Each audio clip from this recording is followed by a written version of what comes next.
अस्सलाम वालेकुम। Channel M5 से नसरीन हुसैन परवेज़ आपसे मुखातिब है।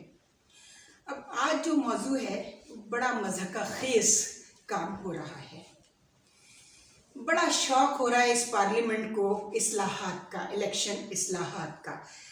आप ज़रा चैनल M5 के 6 माह पुराने प्रोग्राम उठाकर देखिए। मैंने इस पर पूरे 2 प्रोग्राम किए और बारहा बताया कि इस्लाहात करना पार्लियामेंट का काम नहीं है। इलेक्शन रिफॉर्म्स इलेक्शन कमीशन का काम है। पार्लियामेंट का काम लेजिस्लेशन होता है, रिफॉर्म्स करना नहीं होता है। और इलेक्शन कमीशन क्यों रिफॉर्म्स नहीं करना चाहता खुद, और क्यों उसने ये बॉल पार्लियामेंट के कोर्ट में डाली थी, जो कि पोलिटिसाइज हुआ है। अब मैं देख रही हूँ कि मेरे उस दोनों प्रोग्राम के बाद से सारे बड़े बड़े नामी ग्रामी एंकर्स जो हैं, कल मैं काशिफ अब्बासी को भी सुन रही थी और भी दूसरे लोगों को, अब वो कह रहे हैं कि हाँ जी ये तो देखा जाए कि क्या ये पार्लियामेंट का इख्तियार है भी कि नहीं। ओ भाई, तुम पढ़े लिखे हो, एंकर कहाँ से बन गए हो? तुम्हें खुद पता करना चाहिए कि क्या पार्लियामेंट का काम इस्लाहात करना है। फिर तो पार्लियामेंट बैठ के हर काम के लिए इस्लाहात करेगी? नहीं, इस्लाहात हमेशा रिफॉर्म्स कंसर्न इदारा करता है और उसको फिर लेजिस्लेशन के लिए पार्लियामेंट में भेजता है। हमने एक पूरा डॉक्यूमेंट तैयार किया और मुझसे बहुत पहले आबिद हसन मंटो साहब बेचारे, उनको तो 25 साल शायद हो गए हैं, वो सुप्रीम कोर्ट में अपनी फाइल पकड़ के बेचारे जाते रहे। शायद अब तो उनकी 25 साल उम्र भी बढ़ गई और वो शायद थक हार कर बैठ गए हैं, लेकिन उन्होंने अभी उसको विदड्रॉ नहीं किया। सुप्रीम कोर्ट बुलाती है इलेक्शन कमीशन को, कहती है भाई हाँ कर रहे हैं। अब ओवरसीज पाकिस्तानीज की बात आ रही है। मैं आपको कल पूरी फैक्ट्स एंड फिगर्स दूंगी कि कितने बिलियंस ऑफ डॉलर रेमिटेंस आपका ओवरसीज पाकिस्तानी आपको दे रहा है। उसके बदले में उसका पूरा हक है कि वो देखे कि उसके मुल्क में जब वो वापस लौट कर आए तो उसके बच्चे कैसे मुल्क में रहेंगे। सब वहाँ नेशनलिटी नहीं ले रहे हैं, कुछ लोग सिर्फ अपने हुसूल रोजगार के लिए गए हुए हैं।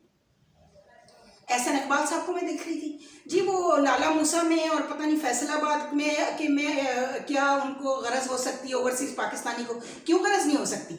जो आदमी लाला मूसा से या फैसलाबाद से या वजीराबाद से यहाँ अपना रोजगार कमाने के लिए गया हुआ है, क्या वो जब वापस लौट के आएगा तो वो ऐसे पाकिस्तान में आएगा जहां तुम जैसे चोर उचक्के लूट मार करने वाले बैठे हुए हैं? उसका पूरा हक है कि वो इलेक्शन प्रोसेस में अपना पूरा हिस्सा डाले। ये क्या बात हुई? दूसरी बात, मैं बिल्कुल इलेक्शन कमीशन के जो मौजूदा चीफ इलेक्शन कमिश्नर साहब हैं उनके सख्त खिलाफ हूँ, चूँकि मैं जानती हूँ वो कैसे आदमी हैं और वो किस पार्टी के लिए काम कर रहे हैं। वाहिद मैंने कल हसन अस्करी साहब को देखा, उन्होंने कहा कि भाई इलेक्शन कमीशन के चीफ इलेक्शन कमिश्नर या सेक्रेटरी का क्या काम है कि वो बैठकर जो खत लिख रहा है उसको पब्लिक भी करा रहा है। It means that it is design, ये डिज़ाइन किया हुआ है सारा कि मीडिया को दो कि देखिए हम फलाने हुकूमत को ख़त लिख रहे हैं। तो आप बिल्कुल ठीक है, आप इस सिकंदर सुल्तान को बाहर करें और वो DMG माफिया जितना घुसाया गया है इश्तियाक साहब के बाद से, और ये उसके बाद वो दूसरा एक और आया बाबर फतेह, उसने मुकम्मल तौर पे तबाह कर दिया इलेक्शन कमीशन को। तो आप पहले ये DMG माफिया से, ये टेक्नोक्रेट्स का इदारा है, ये ब्यूरोक्रेट्स का इदारा नहीं है। हाँ, वो वक्त भी आया इलेक्शन कमीशन पर जब मैं इसको मजाक से कहती थी कि अब तो ये टेक्नोक्रेट्स भी नहीं रहे, अब ये मैंगोक्रेट्स हो गए, क्योंकि आमों की पेटियों पर ट्रांसफ़र और प्रमोशंस हो रहे थे। तो भाई साहब, आप लोगों को मैं ये कहती हूँ कि आप खुद भी मुताला कीजिए और देखिए कि क्या इलेक्शन रिफॉर्म्स जो है वो पार्लियामेंट का काम है? नहीं, हरगिज़ ये पार्लियामेंट का काम नहीं है। एक पूरा डॉक्यूमेंट तैयार हुआ है, बल्कि चूँकि आप करना नहीं चाहते ना। दूसरी बात यह है कि जो गंदा बेनिफिशरी पार्लियामेंट में बैठा है वो क्यों चाहेगा कि इलेक्शन रिफॉर्म्स हों? वो अपने पैर पे खुद ही तो कुल्हाड़ी नहीं मारेगा ना। अपना नुकसान कौन चाहता है? जो इलेक्शन रिफॉर्म्स पार्लियामेंटेरियन के हक में होंगी वही तो गंदी हैं, वही तो खराब हैं। तो इसलिए हमने कहा था इसके जो एक्चुअल ओरिजिनल स्टेक होल्डर्स हैं वो 9 हैं। उन तमाम स्टेक होल्डर्स को बुलाकर एक कंसेंसस डेवलप किया जाए, उसमें parliament is also one of the stake holder.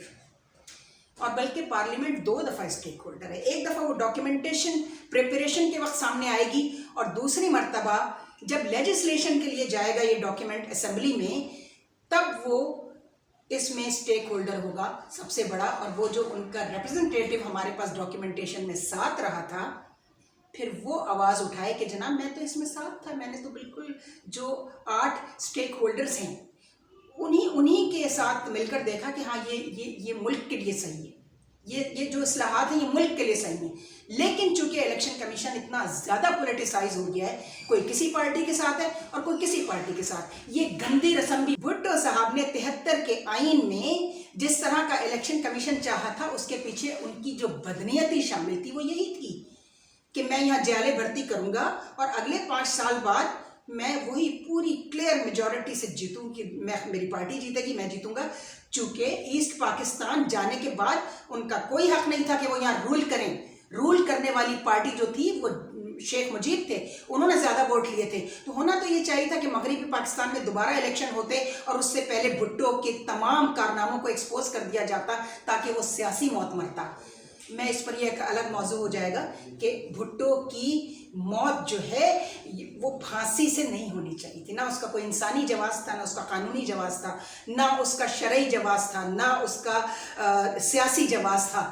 وہ تو اس کی لاش کو کیش کرانے کے لیے جو ہمارے ماسٹرز ہیں انہوں نے کہا چلو اچھا ہے اس طرح بیٹی سے لاش کیش کروائیں گے، اور وہی ہوا.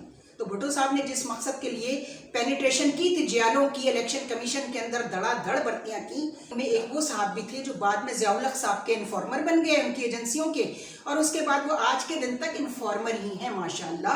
اور ان کے کچھ پلس پوائنٹس بھی ہیں، ان کے وہ بھی میں اس پر بات کر چکی ہوں کہ بہت خوش اخلاق آدمی ہیں اور وفادار آدمی ہیں. لیکن اس کے ساتھ ساتھ جو ان کے مائنس ہیں وہ بہت اسٹرانگ ہیں. تو بھٹو صاحب نے جو چاہا کیا وہ ممکن ہو سکا؟ کہتے ہیں نا مین پروپوزز اینڈ گاڈ ڈسپوزز. قرآن شریف میں 2 سپاروں میں 2 آیات میں 2 صورتوں میں کہا گیا کہ میں بہترین مکر کرنے والا اور بہترین چال چلنے والا ہوں، تمہاری ساری تقدیروں کو ڈھیر کر دے گی میری ایک چال. تو پھر کیا ہوا 77 میں مل گئے ان کو اتنے ووٹ.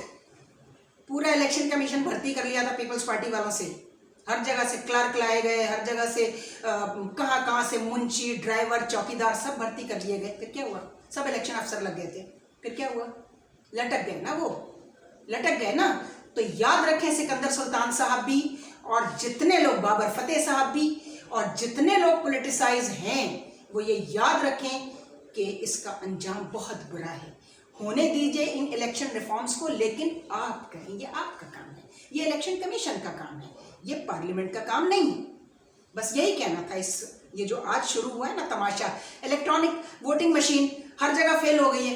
گورنمنٹ کو بس جو خان صاحب کے کان میں کوئی گھسا دیتا ہے کوئی چیز کے لیے ووٹنگ مشین لانی ہے، کیونکہ وہ ہر جگہ ایک چینج کے چکر میں، اور اس چینج کے چکر میں انہوں نے ملک کا بیڑا غرق کر دیا. ابھی یہ دوسرے موضوعات بھی ہیں اس حوالے سے کہ ان کے چینج نے کیسا چینج کیا ہے، کیا چینج کیا ہے، اس پر بعد میں بات ہوگی. آج کے لیے اتنا ہی. خدا حافظ.